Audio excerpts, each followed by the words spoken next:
Bem, estamos começando esse papo interessantíssimo com o Dr. Luciano Zulfo, fundador do Grupo São Pietro, Hospitais e Clínicas. Estávamos falando sobre urologia e também estamos falando sobre esse grande case de sucesso que é o Grupo São Pietro.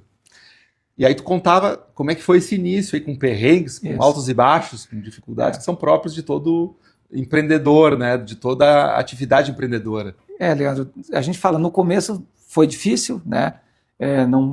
A gente começa um negócio, principalmente a gente saiu de São Paulo, veio aqui para empreender, e aí você começar um negócio dentro de um estado novo, que você tem que aprender, e principalmente empreender também, fazer negócio, você precisa de conexões.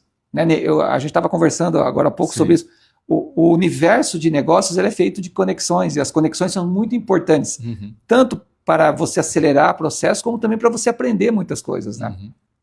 E aí, vocês tiveram esse insight, vamos começar a empreender na saúde, e conta um pouco dessa história, qual foi o primeiro passo dado. Bom, a gente começou, a ideia de empreender foi lá em São Paulo, a gente ia começar com uma clínica de check-up de alto padrão.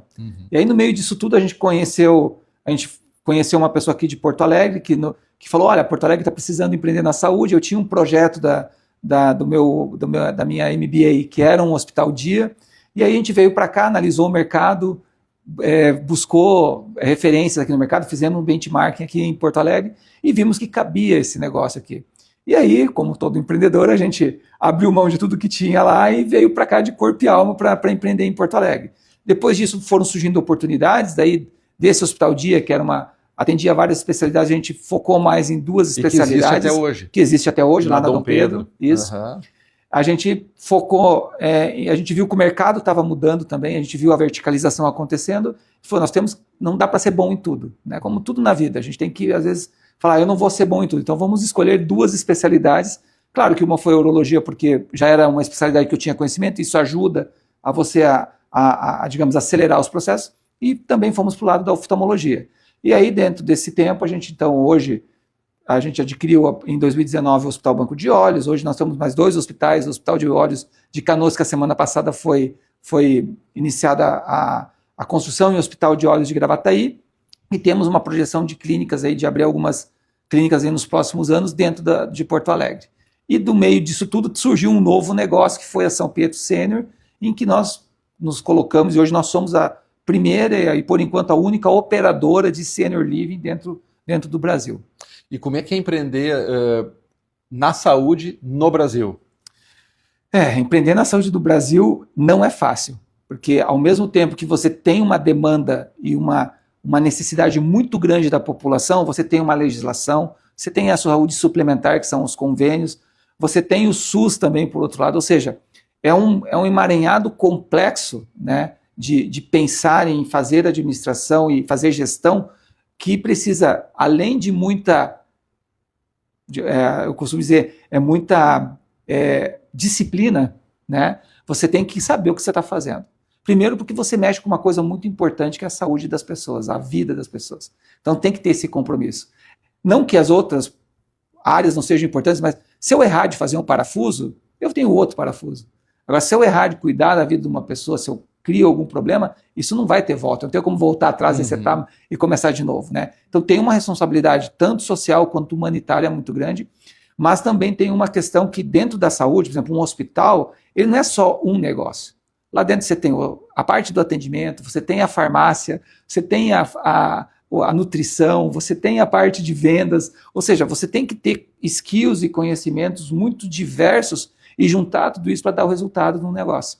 E como dono de hospital, como é que tu vê a evolução da medicina em tempos de IA, em tempos onde cada vez mais se usa até o teleatendimento, enfim, também do ponto de vista até farmacológico, medicações cada vez mais modernas, mais potentes.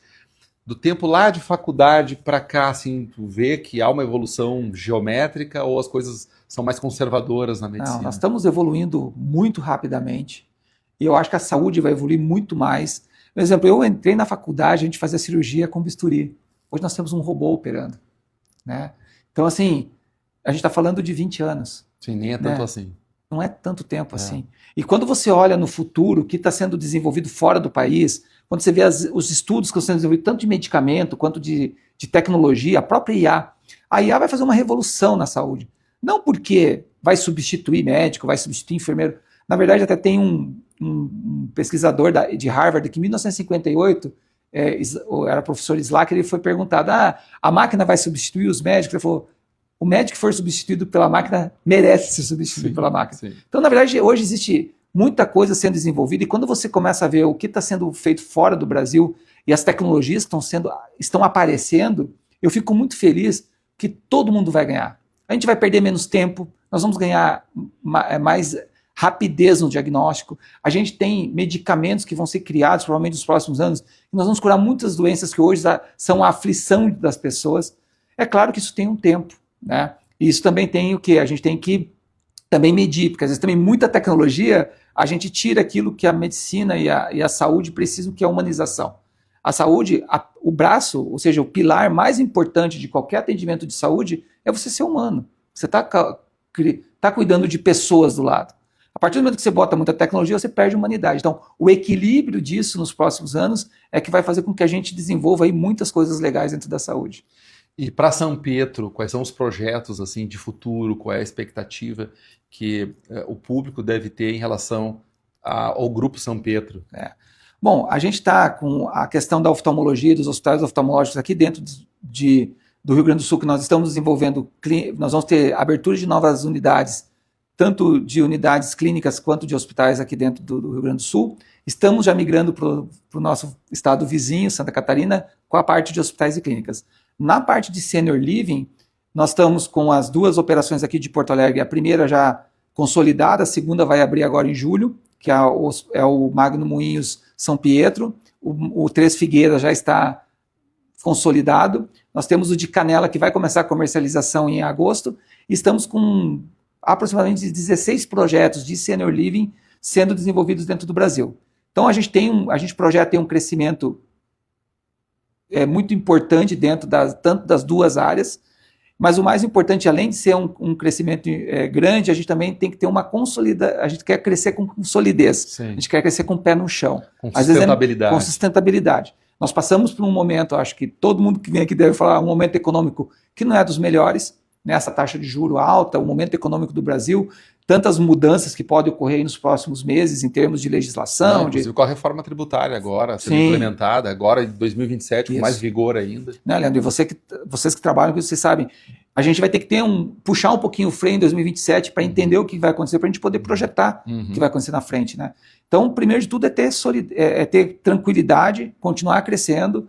Eu acho que é continuar com a filosofia, eu brinco, eu e o Daniel, nós temos uma filosofia de vida que sim, é crescer, é tudo, mas além disso tudo é fazer o que a gente gosta. Porque se a gente não faz o que a gente gosta, também não... Né? E a gente gosta do que a gente faz dentro da São Pedro, porque a gente brinca.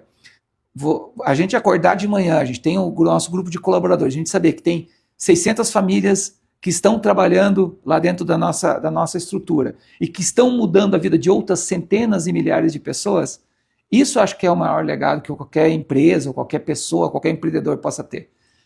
Que é isso que fica no final. O resultado econômico é importante, é primordial, senão você não cresce, mas o legado que você constrói é aquilo que você deixa de legado para a sociedade, né?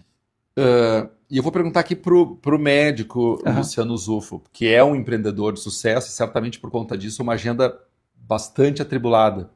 Como é que é compor essa agenda com a família? Né? Porque todo empreendedor, quando chega nesse estágio, começa a viver essa culpa. Pouco tempo em casa, muito tempo no trabalho.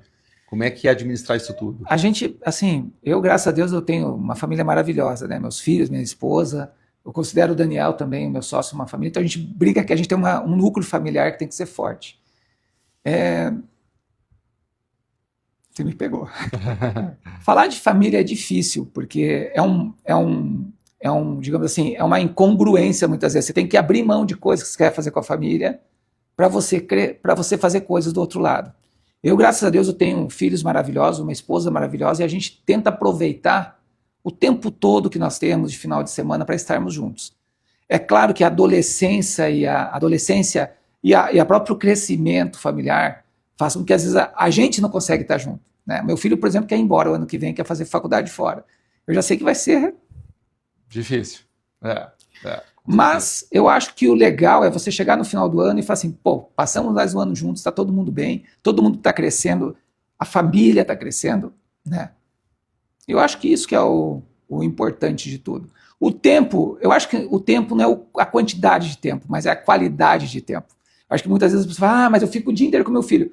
Mas o que adianta você ficar o dia inteiro com seu filho e não estar com ele? Então eu acho que a qualidade, o quanto que você bota de força nisso é o que importa. É aquela história de voltar para casa com o javali nas costas, né? E o filho olhar para ti e dizer assim, pai, tu é a minha inspiração.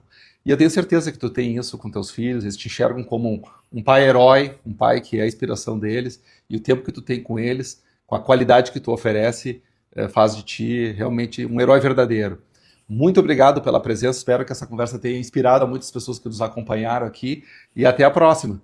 Até a próxima, Leandro. Obrigado pelo convite e um ótimo dia aí para todos que estão nos acompanhando. Valeu, até mais. Valeu.